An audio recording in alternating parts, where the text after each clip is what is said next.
Estos anaerobios obligados son los que van a estar en mayor cantidad y ellos van a mantener una relación simbiótica con el hospedador y se van a modificar según el microambiente.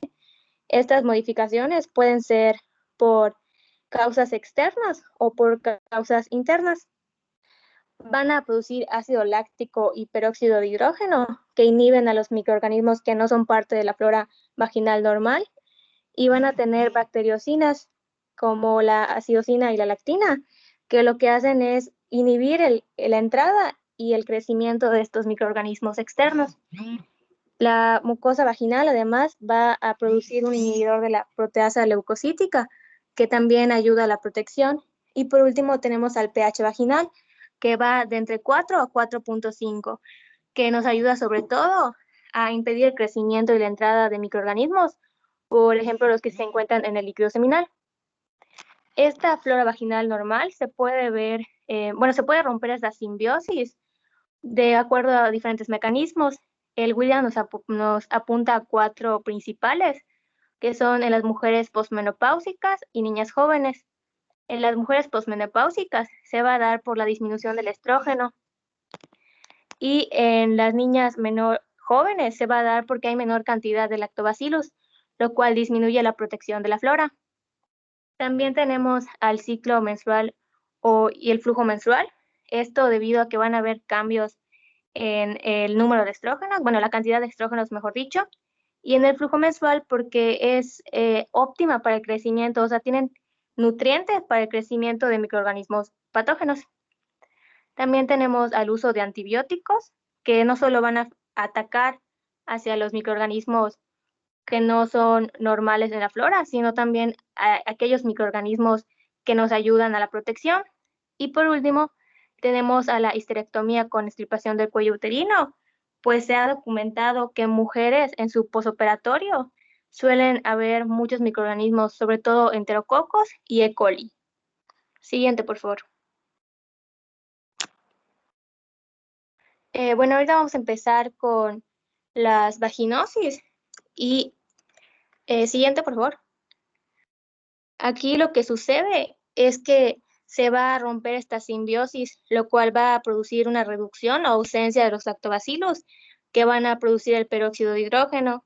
Así que hay una desprotección, acá van a poder entrar microorganismos y también van a poder crecer, sobre todo los de Gardnerella vaginalis, que de por sí se pueden encontrar normalmente, pero al no tener este peróxido de hidrógeno, su crecimiento es acelerado. Además, también puede haber Ureaplasma urealyticum, Mycoplasma hominis y Mobiluncus prevotella. Siguiente.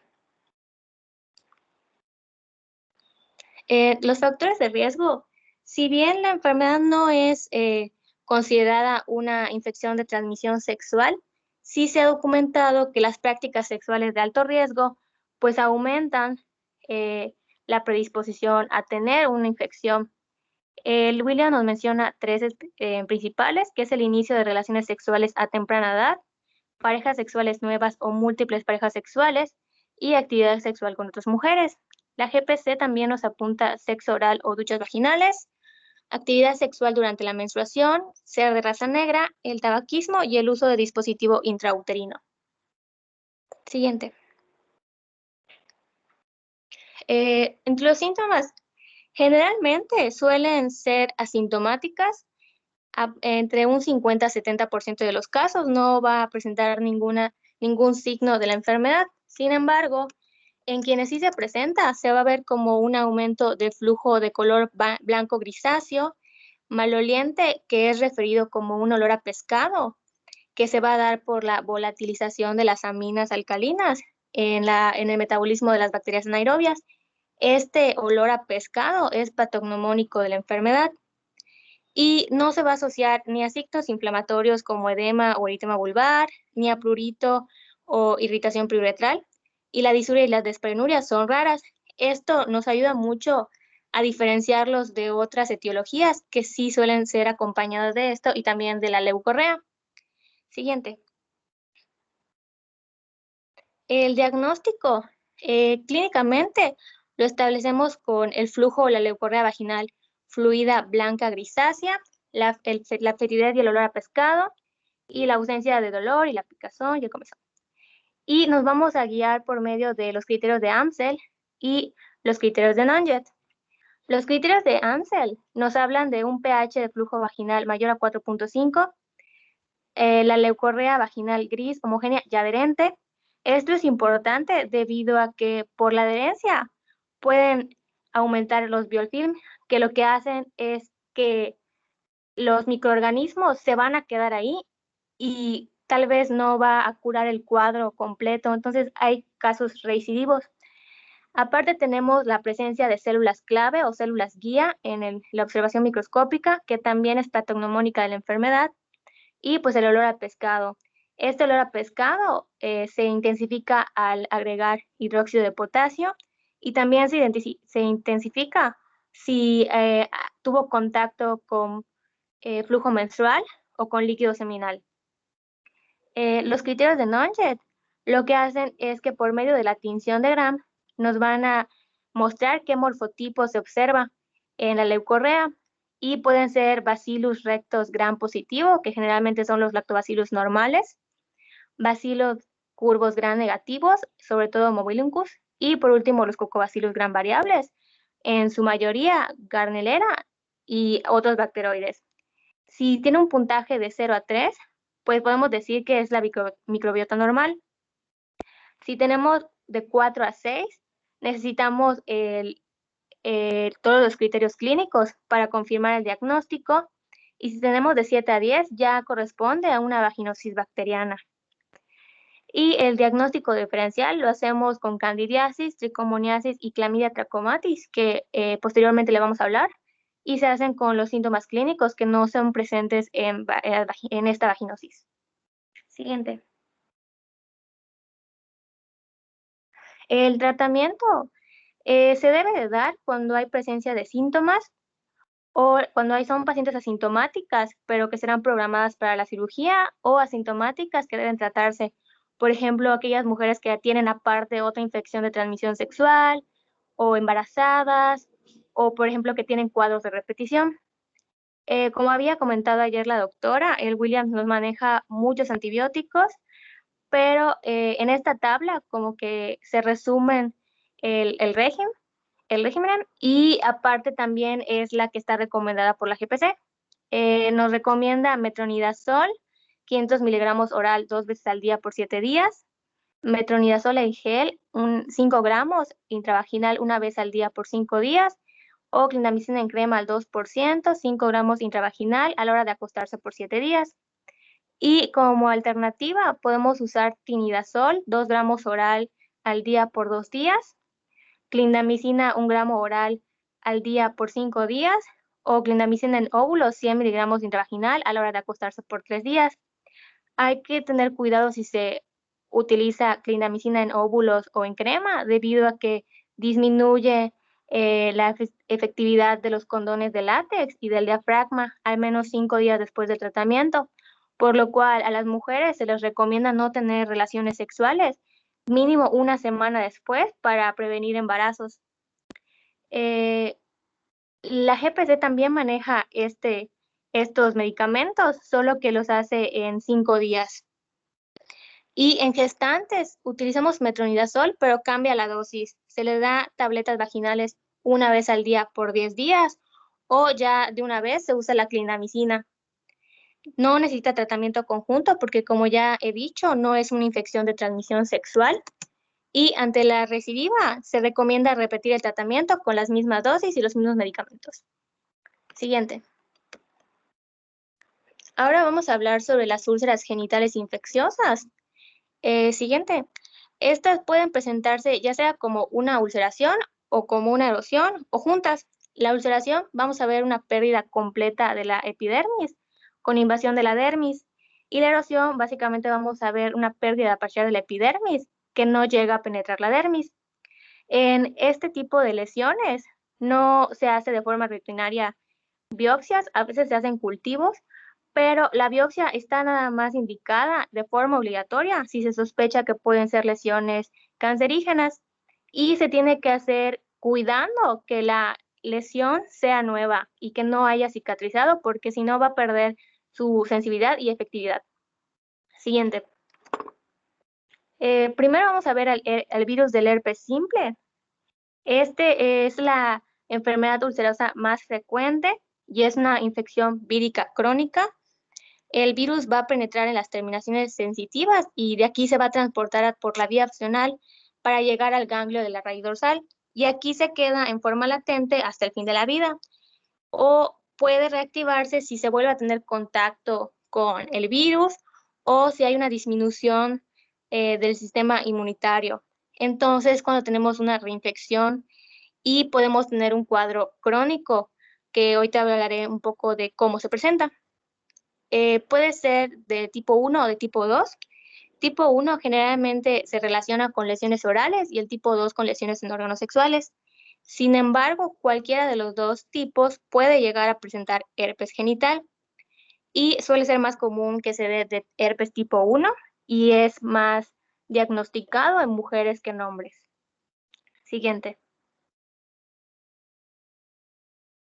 Los síntomas dependen de si hay o no presencia de anticuerpos. Si se carece de anticuerpos, es 70% probable que la persona se infecte y tenga una infección sintomática con una incubación promedio de una semana.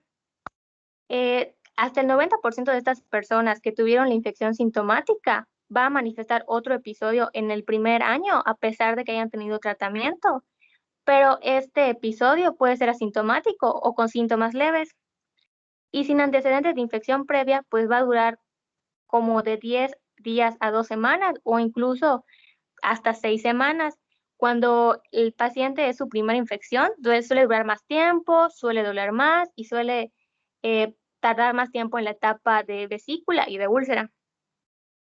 Los síntomas. Tenemos una etapa prodrómica que se da sobre todo cuando es una segunda infección y se ve como parestesias que pueden presentarse como prurito o como adormecimiento. Generalmente es como adormecimiento y no suelen como que curarse, por así decirlo, sino suele ser crónico y simplemente nos debemos de preocupar con disminuirle el síntoma a los pacientes. Ahora, en la etapa sintomática tenemos a la primera etapa que es de vesícula, que puede o no evolucionar a pústula, se acompaña de dolor y ardor y en esta etapa hay diseminación y transmisión sexual. Suele durar una semana y en casos de que sea su primera infección sintomática puede durar hasta 3. La segunda etapa es la de ulceración. Se acompaña de febrícula, malestar general, cefalalgia y si hay diseminación hacia lo que es las vías urinarias, tenemos síntomas como poliaquiuria, disuria y obstrucción uretral. También en esta, pues es muy probable la diseminación y la transmisión. Y por último, tenemos la etapa de costra, que básicamente ya se están curando las heridas, no hay diseminación, casi no hay transmisión, pero si llegamos a quitar las costras o se llegan a caer, es muy probable que vuelvan a regresar a la etapa de vesícula y de úlcera o inclusive que creen otras úlceras. Siguiente, por favor. El diagnóstico generalmente es solo con la clínica, pero nos podemos apoyar, por ejemplo, con el cultivo de los tejidos, o sea, de la úlcera, siempre y cuando esta sea una úlcera nueva, porque si está cicatrizando va a disminuir la efectividad de la prueba. También se puede usar PCRs, que es mucho más efectiva que el cultivo, o serología para las glucoproteínas G, que nos pueden decir si es de tipo 1 o de tipo 2. No se hace ninguna de forma rutinaria. La GPC apunta de hecho solo a la serología, pero si se puede diagnosticar solo con la clínica, pues no necesitamos paraclínicos. Siguiente. El tratamiento básicamente consiste en dar un antivírico más un AINE, analgésicos tópicos y pues medidas locales para prevenir una infección secundaria o prevenir pues que los síntomas sean muy graves. En el libro nos recomienda como el tratamiento para el primer episodio aciclovir, famciclovir y valaciclovir. El aciclovir de 400 miligramos cada 8 horas durante 7-10 días, el famciclovir de 250 cada 8 horas durante 7 a 10 días, y el valaciclovir de 1 gramo cada 12 horas durante 7 a 10 días. La GPC nos mantiene los mismos antivíricos y las mismas dosis, solo que los maneja en 5 días. Y la GPC nos maneja también un tratamiento para episodios recurrentes, que básicamente son los mismos antivíricos. Lo que cambia es la dosis, pero le reducen los días o cambia la dosis y le reducen las dosis. Y la GPC no las maneja. Maneja el mismo tratamiento para el primer episodio y lo hace de 3 a 5 días. Y pues bueno, nos da opciones para tratamientos orales con aciclovir de 400 cada 12 horas, panciclovir de 250 cada 12 horas y valaciclovir de 5 a 1 gramo, que tampoco están incluidos en la GPC. Siguiente, por favor. Bueno, ahora tenemos la sífilis.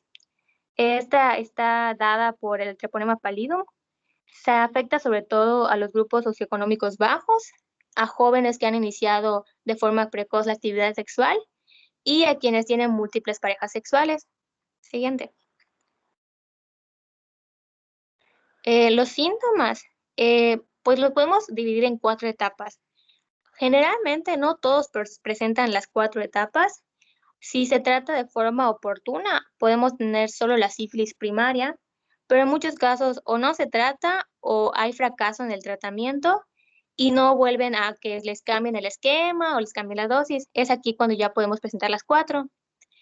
En la sífilis primaria vamos a presentar como signo principal el chancro, que es una úlcera aislada que no va a ser dolorosa, va a tener bordes redondeados, elevados, una base íntegra y no está infectada. Si se llega a contaminar, es cuando ya tenemos el dolor. Normalmente este chancro no duele. Se presenta sobre todo en cuello uterino, vagina, vulva, boca y alrededor del ano. Y aparecen entre 10 o 12 días post-contagio, tienen una incubación de 3 semanas y sin tratamiento van a curar espontáneamente en alrededor de 6 semanas. Si no se trató o si hubo fracaso, podemos llegar a la sífilis secundaria, que es una etapa de bacteremia.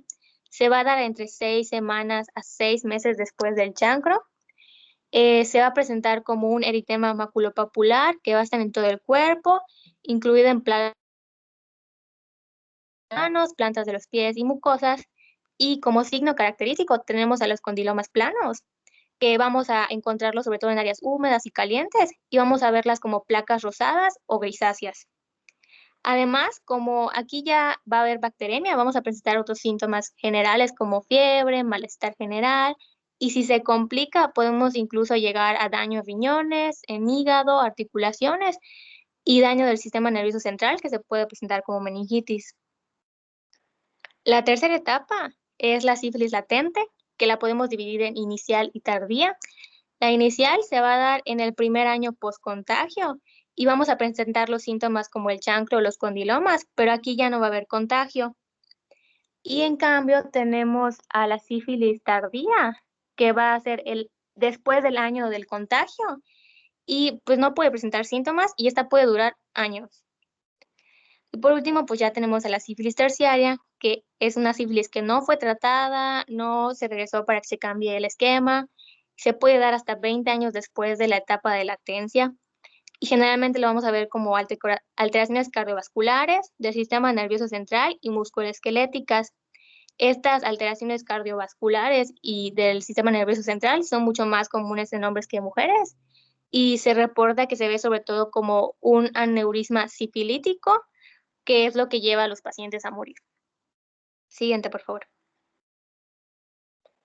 El diagnóstico, pues bueno, se puede hacer microscopía de campo oscuro, pero es muy cara, no está en todos los laboratorios, la GPC ni siquiera menciona que esté en México, además de que es muy difícil de hacer, no siempre se puede aislar a la espiroqueta, por lo cual realmente lo más efectivo es hacer las pruebas de BDLR y la prueba rápida, la prueba de fluorescencia, o, por ejemplo, a veces se dice que se puede hacer una prueba de aglutinación, pero tampoco está en todos los laboratorios. Entonces, principalmente nos quedamos con las pruebas rápidas de serología y la de fluorescencia. Estas pruebas tienen muchísimo mayor efectividad si se hacen en la etapa de sífilis secundaria o sífilis de latencia temprana.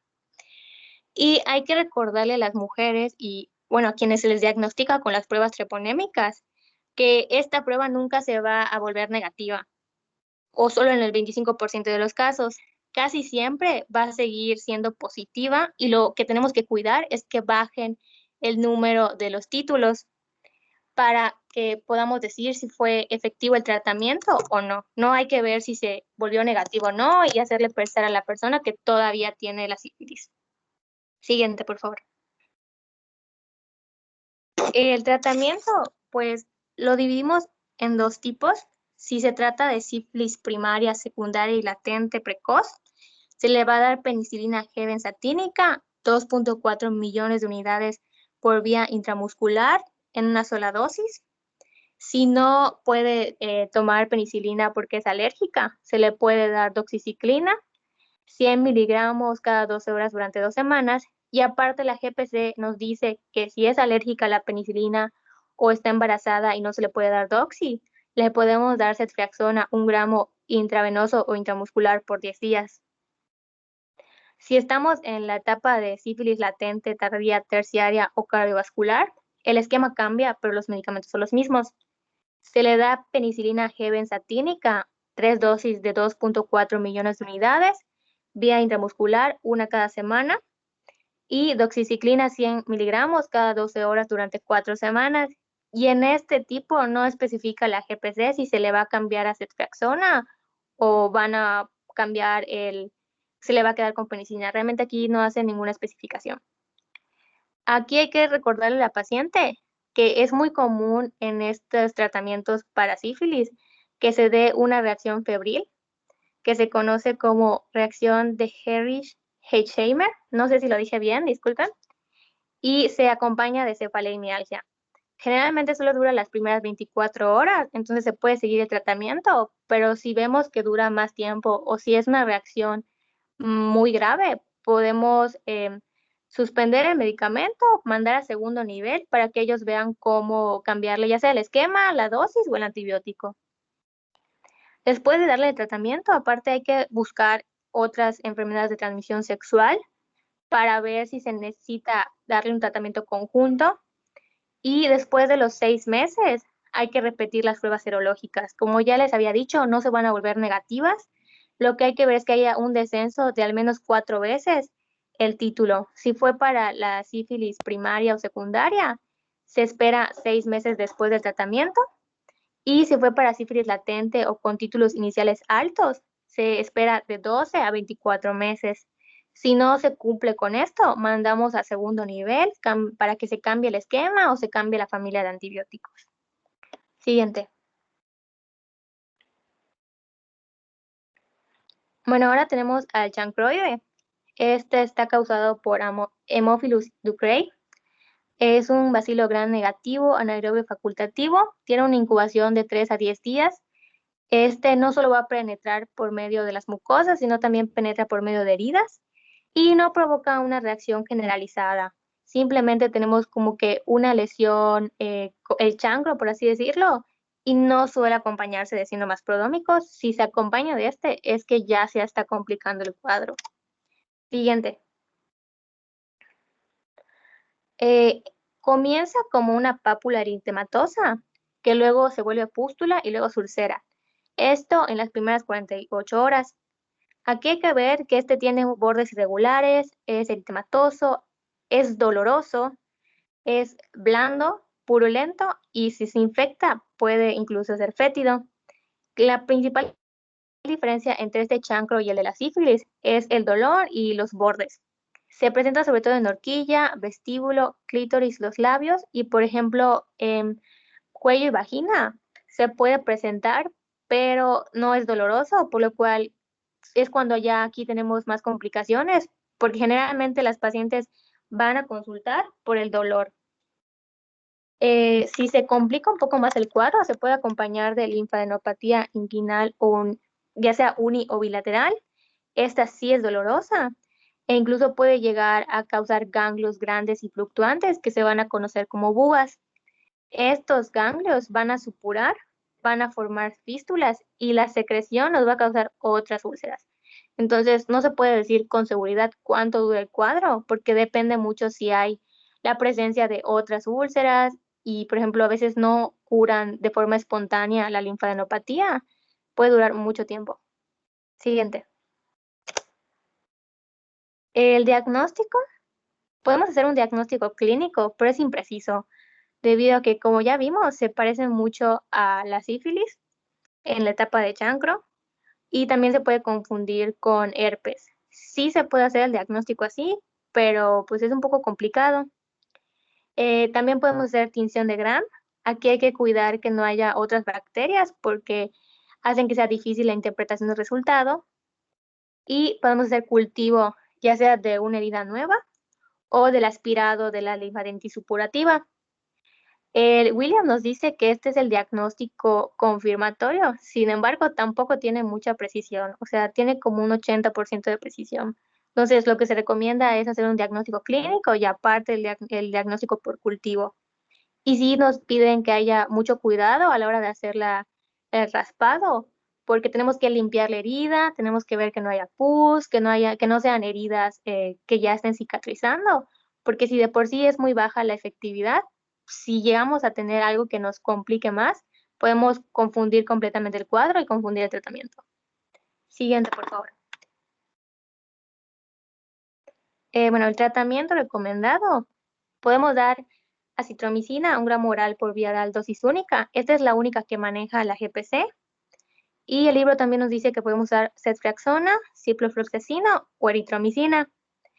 De cualquier forma, el tratamiento va a ser satisfactorio, va a mejorar en los primeros 3 días y en una semana ya ni siquiera vamos a tener como que signos de que hubo el chancro. Pero si tuvimos un chancro que además se acompañó de linfadenopatía, aquí puede durar más tiempo porque a veces no sabemos qué tan profunda fue la linfadenopatía. Entonces tenemos que realizar una incisión, hay que drenar y esto puede durar mucho tiempo.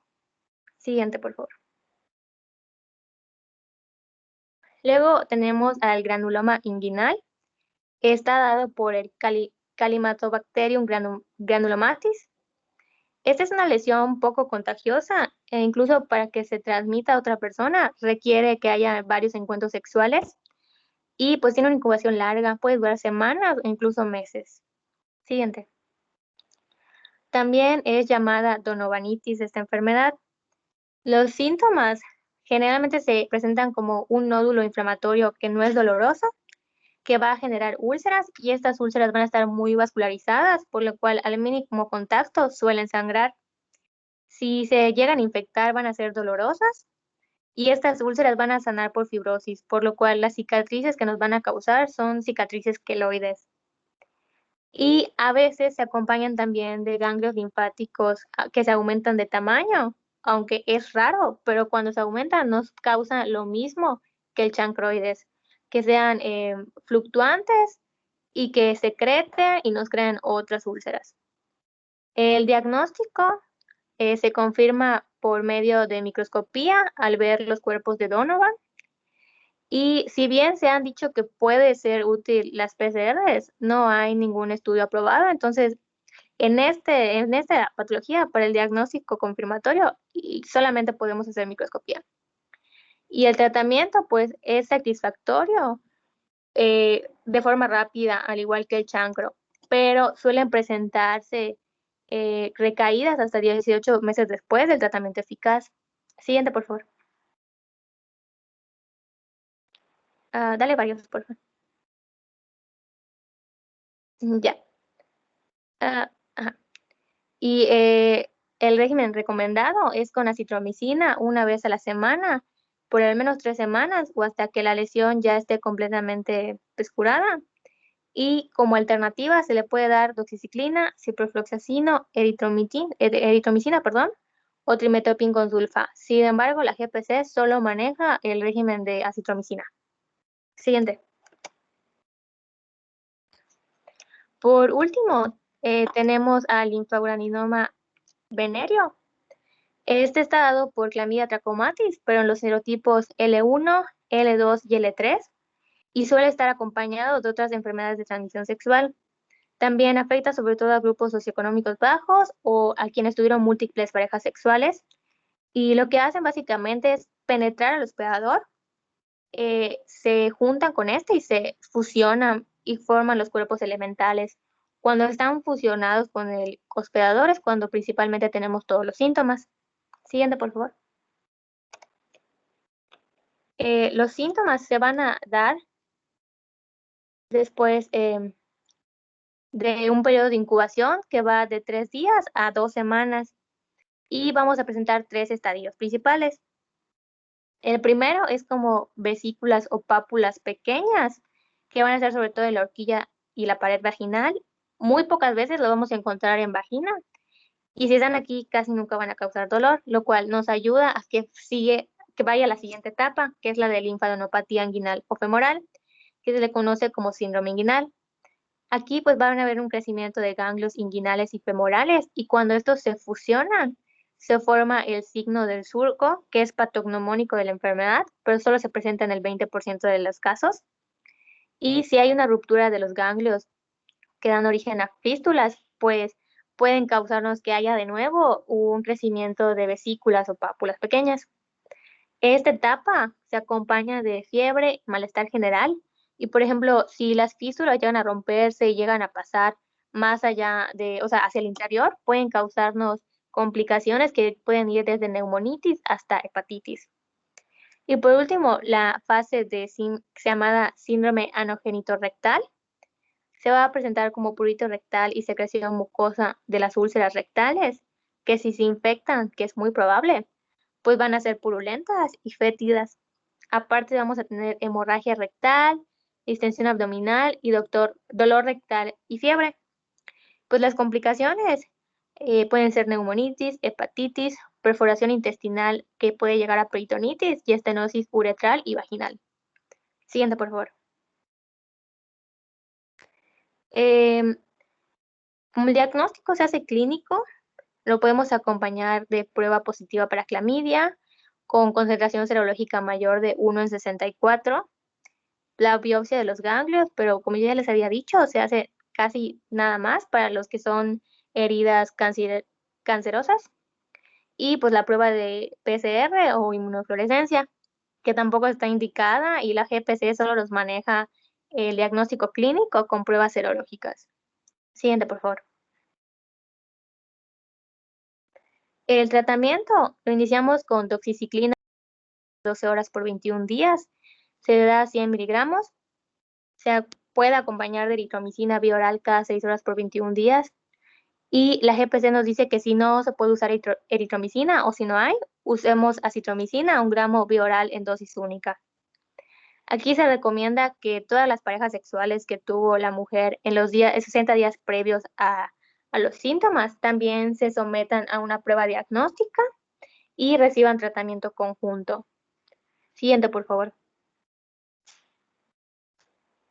Y bueno, para cualquiera de estas úlceras genitales infecciosas, tenemos ciertos criterios de referencia. Hay que enviarlos cuando se sospeche de que ya llegó a neurosífilis. Si vemos signos como convulsiones, meningismos, hemiparesias, cefaleas que han cambiado su patrón, enviar a psicología y psiquiatría si existen ansiedad o depresión, adicciones, alteraciones mentales, a ginecobstetricia cuando la mujer está embarazada para dar tratamiento conjunto y para evitar complicaciones a la hora del embarazo, a urología y ginecología si las úlceras genitales persisten aún después del tratamiento, y a dermatología cuando existen úlceras en región genital, perianal y anal. Aquí la GPC nos da, o sea, nos dice que nosotros como médicos generales no debemos de tratar de drenar las heridas o curarlas, o sea, es mejor enviarlas a dermatología porque a veces en los casos que tenemos linfadenopatía inguinal, a veces creemos que es, por ejemplo, un grano o algo por el estilo y tratamos de drenarlo y no sabemos cuál es la profundidad y causamos el contagio y ya vieron que en la mayoría de los casos son no dolorosas, pero cuando se contagian es cuando empieza el dolor. Entonces, no lo debemos de tocar nosotros. Y el envío a medicina interna, cuando existan síntomas neurológicos, en cuadros severos de herpes, y cuando hayan cuadros complicados con diseminación, encefalitis, neumonitis, hepatitis, etc. Siguiente, por favor. Siguiente. Ahora vamos a empezar con las vaginitis. Em, Aquí realmente sí podríamos incluir la vaginosis por Gardnerella, pero se hace la distinción debido a que el cuadro clínico es pues bastante diferente. Y el diagnóstico lo vamos a establecer con las mujeres que presenten, uno, la leucorrea y dos, la sensación urente o irritación o prurito vaginal. Si no existe una evidencia clara de que hay infección, pues no debemos iniciar el tratamiento y debemos de explorar más a fondo la vulva, la vagina, el cuello uterino, e inspeccionar con preparación salina de dióxido de potasio o analizar el pH por medio de las tiras de papel reactivo para pH. Tratamiento en esta sí debemos iniciarlo cuando ya tenemos más seguridad de cuál es el agente etiológico y si sí en realidad es una infección, una vaginosis. Siguiente. Primero tenemos la micosis. Su etiología más común es la Candida albicans, pero podemos tener Candida tropicalis o Candida glabrata. El cuadro clínico se presenta como prurito, dolor, eritema vulvar y edema con escoriaciones y una secreción vaginal que es referida como requesón. Esto es como que lo más característico de las micosis por Candida albicans. Y el diagnóstico lo hacemos mediante este cuadro clínico y se acompaña con el examen microscópico de la secreción salina con hidróxido de potasio al 10%. Esto sobre todo para establecer cuál fue el agente etiológico. Siguiente, por favor.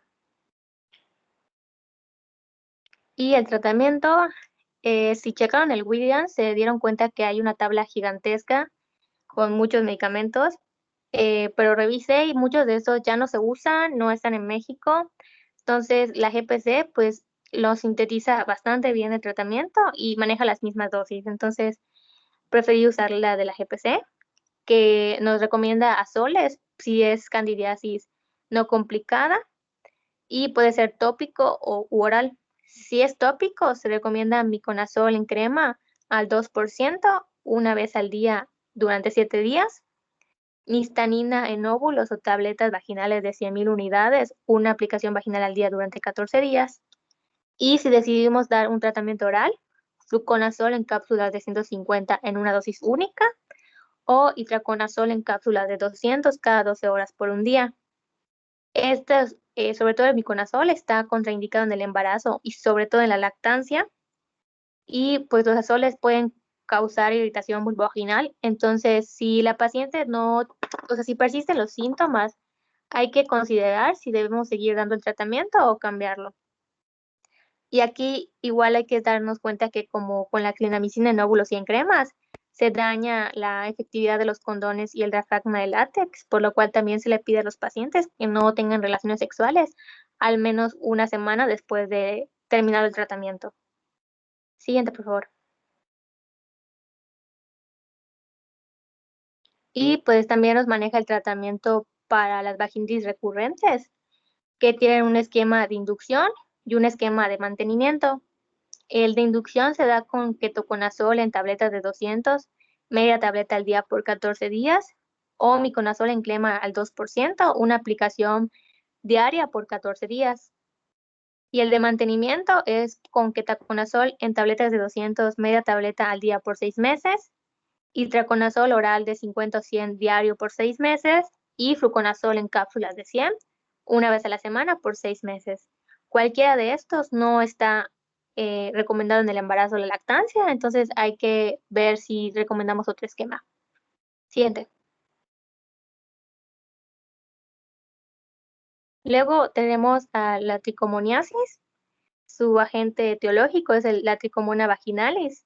Aquí es una infección de transmisión sexual, indica conductas sexuales de alto riesgo y generalmente se diagnostica en mujeres porque los hombres suelen ser asintomáticos. Sin embargo, hay hombres que sí presentan síntomas y que ahorita los voy a mencionar.